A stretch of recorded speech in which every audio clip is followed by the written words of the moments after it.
Olá, turma. Vamos para mais uma aula da Olimpíada de Língua Portuguesa. Hoje nós iremos para a quarta oficina, trabalhando o gênero crônica.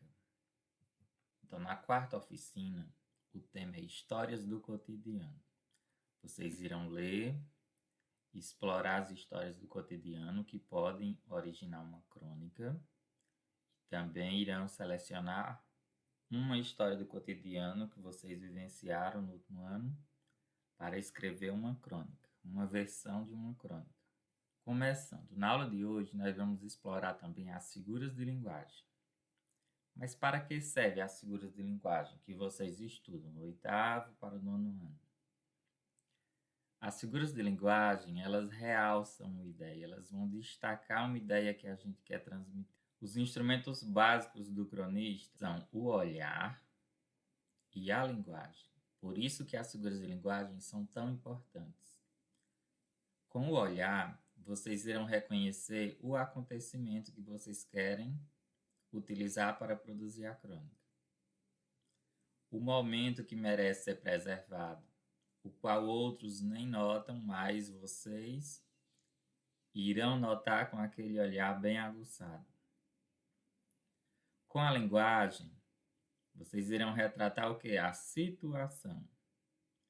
E as figuras de linguagem, elas vão ajudar vocês a conseguirem fazer isso com sucesso.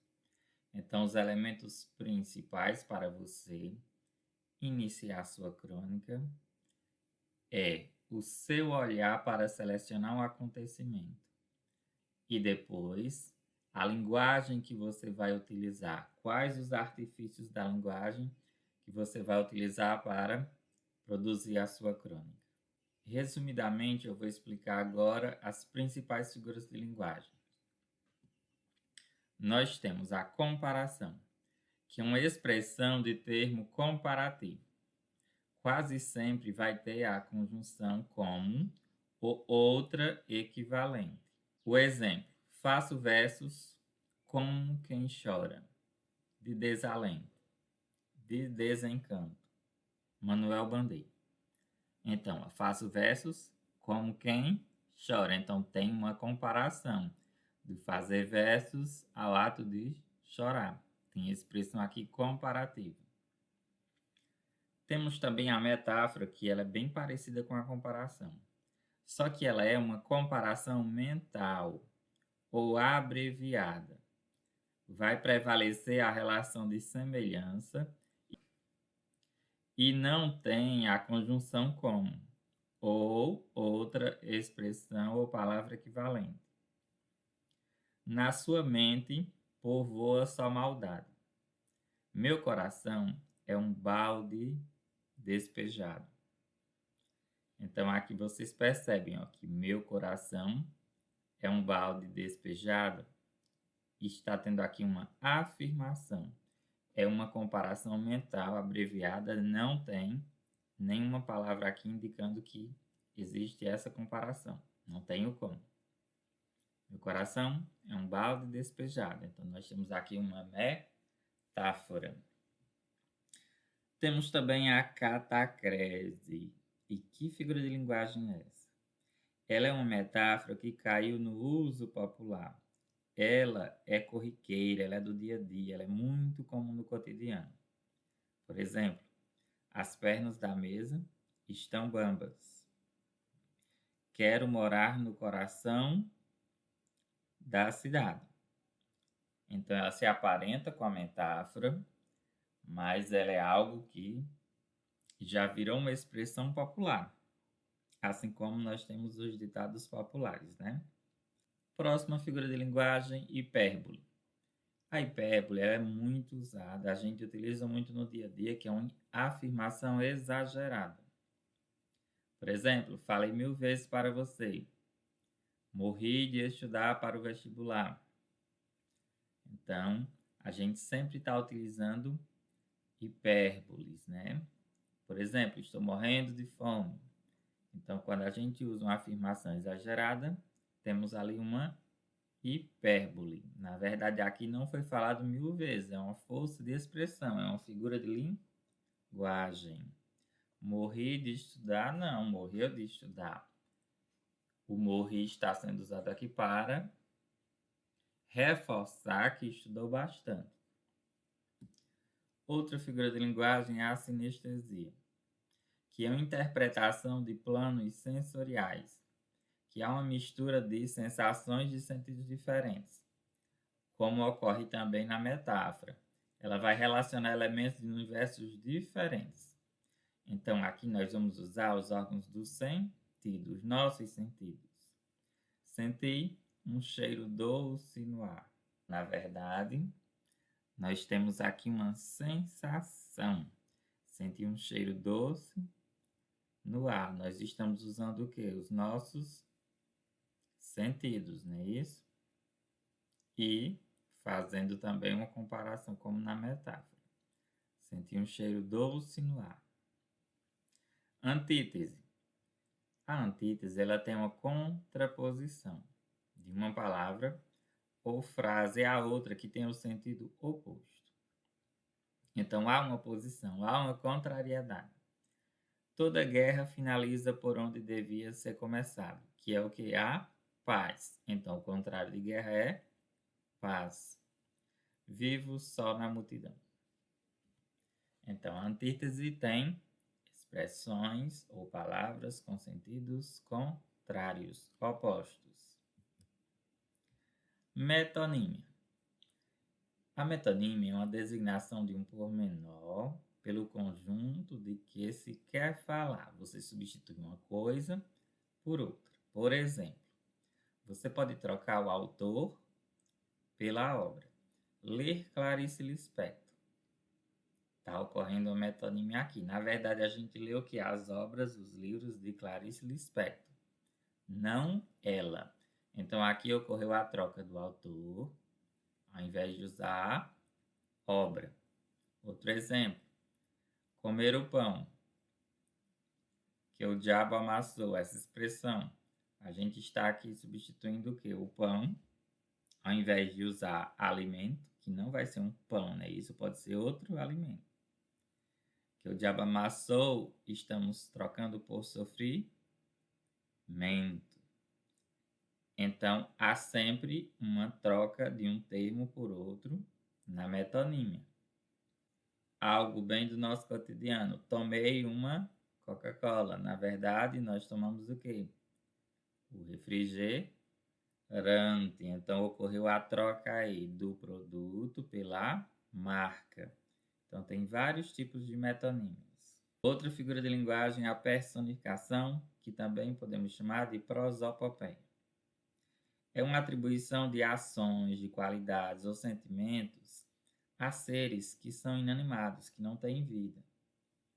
Um exemplo, o tempo passou na janela e só Carolina não viu. Então, o tempo, ele passa na janela? Não passa, né? É uma figura de linguagem. Então, quando você atribui características de seres vivos a seres inanimados, você está usando uma personificação. Você está personificando aquele objeto. Ironia. A ironia a gente percebe muito pela entonação e pelo contexto em que você está utilizando. E ela é sempre algo contrário do que estamos pensando, né? Ou falando. Geralmente a gente usa com a intenção de quê? Sarcástica, né? De sarcasmo. Um exemplo de Monteiro Lobato. A excelente Dona Inácia era mestra na arte de judiar de crianças. Utilizamos aqui o excelente Dona Inácia, é uma ironia. Porque tem algo negativo depois, né? Que ela era mestra na arte de judiar de crianças. Então, excelente aqui foi usado de forma irônica. A ironia a gente percebe mais com o tom de voz, né? Na oralidade, falando. A gente percebe o tom irônico. É sempre o contrário daquilo que, na verdade, a gente está falando. Pelo tom e pelas palavras, percebe-se a ironia. Outra figura de linguagem que a gente utiliza muito é o eufemismo. No eufemismo, a gente utiliza termos considerados mais leves, palavras e expressões mais leves, para suavizar uma expressão que é considerada o quê? Cruel ou ofensiva. Por exemplo, foi para o céu, ao invés da gente dizer que a pessoa morreu. Está forte, em vez de dizer que está o quê? Gorda, né? Então você usa um termo mais leve para suavizar aquela informação. Continuando agora, vamos para as figuras de linguagem na prática. Analisando o texto que vocês já leram em oficinas anteriores, Catadores de Tralhas e Sonhos, de Milton Ratum. Então aqui eu tenho dois trechos e a gente vai analisar a figura de linguagem como ela foi empregada nessa crônica de Milton Ratum que vocês já leram. Aqui só carrego bagunça, mas sou homem de paz. A que mais me chamou a atenção foi uma carroça linda, com uma pintura geométrica que lembra um quadro de Mondrian. Então, esse primeiro trecho está aqui destacado. Aqui só carrego bagunça, mas sou um homem de paz. Então, a gente percebe que já tem aqui a conjunção mas, que é uma conjunção adversativa. Então, nós temos aí a figura de linguagem antítese, tem uma contrariedade. Quando ele fala que aqui só carrego bagunça, a gente percebe que tudo está bagunçado. Mas ele usa o mais, mas sou um homem de paz. Ou seja, ele carrega de tudo, né? As tralhas, e ele se diz um homem de paz. Essa expressão homem de paz se ajusta a viver em ordem com suas coisas. Então, mesmo ele carregando bagunça, essa bagunça dele é organizada, né? Isso, ele tem uma organização entre as coisas e entre as pessoas. Então, esse trecho demonstra uma antítese. O segundo trecho da crônica Catadores de Tralhas e Sonhos. Na lateral estava escrito: carrego todo tipo de tralha e carrego um sonho dentro de mim. Sei que não é fácil encontrar um sonho nas ruas, mas encontrei carroceiros simpáticos e um assunto para escrever esta crônica. Então, o termo destacado é carrego todo tipo de tralha e carrego um sonho dentro de mim. Sei que não é fácil encontrar um sonho nas ruas. Então, esse trecho aqui tem uma metáfora. Carregar um sonho é uma maneira metafórica de dizer, né? Que tem entre suas metas uma em especial, que no caso é o sonho. Que na realidade não podemos carregar um sonho. Então, está aqui no sentido figurado, metafórico. No nosso primeiro desafio, vocês irão ler a crônica Conduções, de Lília Guerra, e responder ao desafio que está no Google Formulário com as figuras de linguagem encontradas no texto. Então, vai estar lá no Google Formulário o desafio da aula 25, da quarta oficina da Olimpíada de Língua Portuguesa. O link vai estar lá no site que daqui a pouco eu vou mostrar a vocês. A crônica e as questões do nosso mundo. Na primeira oficina, nós comentamos, né, situações que poderiam merecer uma crônica. E com certeza vocês falaram, veio no pensamento, o coronavírus ou a quarentena. Afinal, no ano 2020, o mundo passou por uma situação inédita nessa pandemia. E ainda está passando. Ela modificou a vida de todos nós. Então, no dia a dia de vocês, com certeza, surgiu situações com vocês ou com as pessoas que estão em sua volta que poderiam merecer uma crônica, a produção de uma crônica. Pensando nisso, nosso desafio 2 da nossa quarta oficina é que vocês façam a leitura da crônica As Locutoras da Quarentena, de Vanessa Bárbara, que está disponível no site, em meu site que eu criei para a Olimpíada. Daqui a pouco eu vou mostrar para vocês. No texto, ela aborda vários aspectos. Eu trouxe aqui um pouco do resumo de como ela abordou situações da quarentena, Vanessa Bárbara, situações do seu cotidiano. Vamos lá. Sobre as locutoras da quarentena. A crônica ela traz um relato das atividades de uma mãe e de uma criança pequena nos momentos iniciais da mudança total de nosso cenário, causada pela pandemia. A alteração provocada pelo isolamento social em razão da pandemia do coronavírus resultou em muitas situações que não estavam programadas e que saíram completamente de sua rotina e normalidade. Por exemplo, as crianças, os jovens e os adultos não foram para a escola e passaram a ficar em casa acompanhando de suas residências as aulas, como ainda está ocorrendo com vocês. No caso de Vanessa Bárbara, Mabel, sua filha pequenina, provavelmente iria para uma creche infantil. Iria, mas não foi. Tem que ficar em casa, onde sua mãe, que passou a trabalhar ali também, tem que permanecer praticamente sem saídas para a rua. Essa nova situação de permanecer todo o tempo em casa, no momento em que a casa se transformou na sala de aula e também no escritório, tem levado as pessoas a variadas reações. Umas ficam tranquilas, fazendo uma série de atividades, como leitura, cursos pela internet, assistem muito mais TV, dão conta de séries com muitos episódios, mas outras têm mais dificuldade, não conseguem se concentrar em tudo, angustiam-se por não poderem ver a rua e o movimento. Há pessoas que têm conseguido trabalhar e estudar e ficar com a família toda dentro de casa. Porém, nem todas as famílias e as casas são iguais, muito ao contrário. Inventar brincadeiras e atividades para distrair as crianças pequenas, muito cheias de energias, tem sido tarefa de muitos pais e mães, como é o caso de Vanessa, a autora. Assim, cada um à sua maneira vai criando um jeito para passar tantas horas sem poder sair para a rua e sem poder frequentar lugares que ainda estão com restrições. Essa nova maneira de viver, por causa da pandemia, está criando novas formas de enfrentar o dia a dia, a rotina em casa. E nessa rotina, não falta o olhar e a observação do que acontece de fato com os vizinhos, já que se fica mais tempo olhando para os lados e para os vizinhos.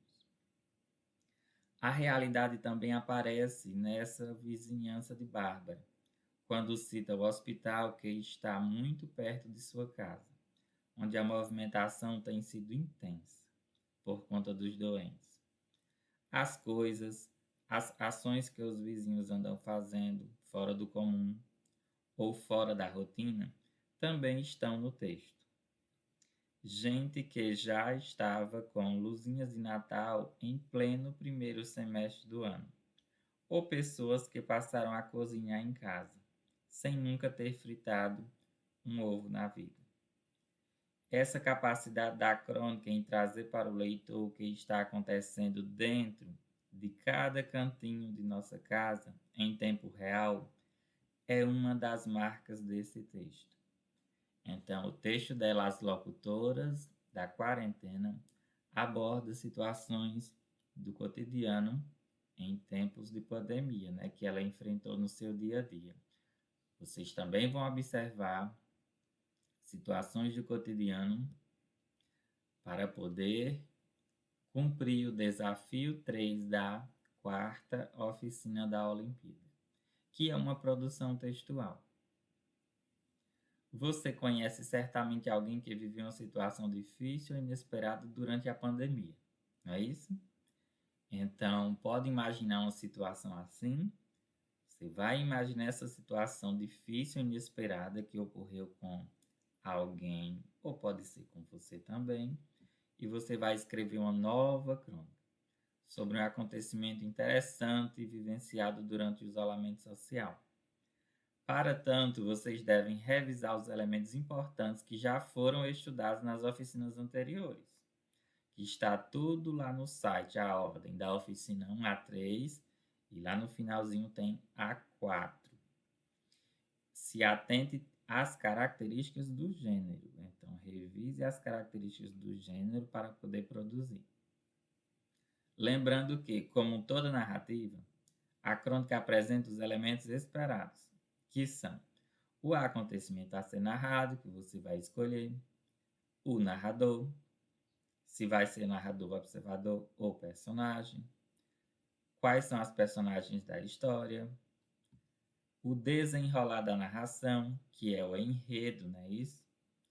Vai ter também o conflito e a finalização, que seria o desfecho. Então, nessa atividade, no desafio 3, vocês poderão escolher a forma de discurso com a qual se sentem mais à vontade. Pode ser o discurso direto, o indireto ou indireto livre. Nós temos os 3 discursos que vocês já estudaram, inclusive. Vamos analisar resumidamente e revisar cada um. Os tipos de discurso. No discurso direto, o narrador ele vai reproduzir textualmente as palavras, as falas, as características da personagem. Ao construir o discurso direto, o autor utiliza o acontecimento, tornando viva e natural a personagem naquela cena, como se fosse uma peça teatral. Ou seja, as falas vão estar lá exatamente como foram faladas pelas personagens. Então, as falas são fiéis. Usa-se sempre o quê? O travessão, certos verbos que chamamos de verbos de dizer, ou verbos dizendo, que são os verbos o quê? Falar, dizer, responder, retrucar, indagar, declarar, exclamar. Utilizamos sempre esses verbos. Coloca 2 pontos, travessão e o que a personagem falou na outra linha. Então, esse é o discurso direto. No discurso indireto, o narrador, que no caso é vocês, irá contar o que a personagem diz. Então, nós conhecemos suas palavras indiretamente. Há uma intensa identidade, quase se misturam narrador e personagem, mas aí você não vai usar travessão, você vai contar. Você vai fazer adaptações para contar o que aquela personagem falou. Já no discurso indireto, livre ou misto, o narrador ele vai incorporar na sua linguagem a fala das personagens. E assim ele vai transmitir a essência do pensamento ou do sentimento. No discurso indireto livre, existe a inserção sutil, ou seja, tem a inserção de forma bem leve, bem disfarçada da fala da personagem, sem as marcas do discurso direto, sem precisar colocar o travessão e um dos verbos lá que indica que aquela pessoa está falando. Então, lá dentro do texto, algumas frases poderão estar no discurso indireto livre. O narrador fala, mas a gente percebe que aquele sentimento, aquele pensamento é exatamente daquela personagem, porque vai ter uma força na expressão, uma vivacidade. Não é em todo o texto. Em algumas expressões, em alguns textos, a gente percebe o discurso indireto livre. Ele não é tão comum, mas é utilizado. Finalizamos essa parte. Agora vamos para o site. Pronto, aí vocês irão lá para o site, o link está no Google Sala de Aula. No site que eu criei temos todas as oficinas realizadas. Temos lá o vídeo da oficina 1, que o material dá 2, dá 3, que foi a anterior, e aqui inicia a oficina 4. Então, todos os desafios estão presentes aqui. O link desta videoaula vai estar aqui. Aí vocês poderão dar uma revisada nas figuras de linguagem que eu expliquei no vídeo. Os 2 textos utilizados nessa oficina estão aqui. O texto Conduções, que vocês irão realizar a leitura para fazer o desafio 1 e o 2, que é as locutoras da quarentena. Então, a atividade dos 3 desafios são esses. O primeiro, ler a crônica, né, que está logo aqui acima. E aqui está o link no Google Formulários do desafio 1. Vocês vão clicar e realizar. Depois, o desafio 2 é a leitura do texto As Locutoras da Quarentena, que está logo aqui acima. E o desafio 3, que é escrever uma crônica sobre um acontecimento que vocês vivenciaram durante esse período de quarentena, de isolamento social. Vocês irão refletir, rever os elementos, analisar a videoaula, tudo que eu expliquei. E quando produzirem o texto, tire uma foto bem nítida e me envie lá pelo Google Sala de Aula. Então, cumpram esses 3 desafios. Vejam esta videoaula até o final. Realizem todas as leituras e qualquer dúvida, estou à disposição. O link do site vai estar na descrição desse vídeo no YouTube e também no Google Sala de Aula. Então é isso, bom trabalho e até a próxima, turma.